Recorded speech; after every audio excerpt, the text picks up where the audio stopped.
Hello, this is Reverend Don Lewis coming to you from beautiful Chicago. And I think we've solved the sound problem we were having, and I do apologize for all those who could not hear the last vlog. I'm not really quite sure what happened, but I think this will solve it. And I thought I would restate some of the ideas that were in that last vlog and perhaps elaborate on them a little more. In the last vlog, I was talking about the fact that in the northern and southern hemispheres, the seasons are reversed, and therefore, our sabbats are also reversed. When we are celebrating Candlemas in the northern hemisphere, we're celebrating Lammas in the southern hemisphere.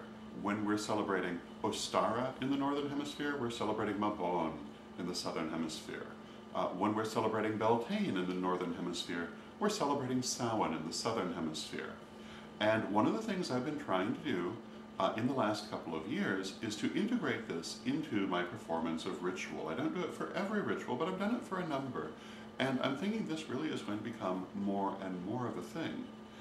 So, in our recent on-air ritual at Pagans Tonight last Thursday, we did a combined Ostara Mabon ritual. I thought it went very well, and I've kind of come to the belief that when we honor both sabbats that are being celebrated in both the northern and the southern hemisphere, the center between them reveals more about both sides.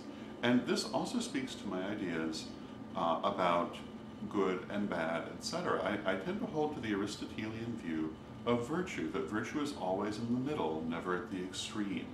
That if you go all the way to one side or all the way to the other, you have the bad aspects of whatever quality you're discussing.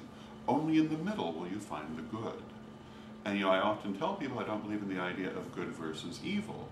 And the reason for this is I believe that good is in the center, and bad is always going to be at either extreme. And I tend to feel, in looking at the dichotomy between the northern and southern hemisphere in terms of sabbats, that here too we find further truth about the sabbats in the relationship between them. And that if we look to the center, it will shed still more light on the things that we are observing. So that was the subject of our last vlog. For those of you who could not hear it, again, I apologize. And we'll be back tomorrow with another question. Until then, may you blessed be.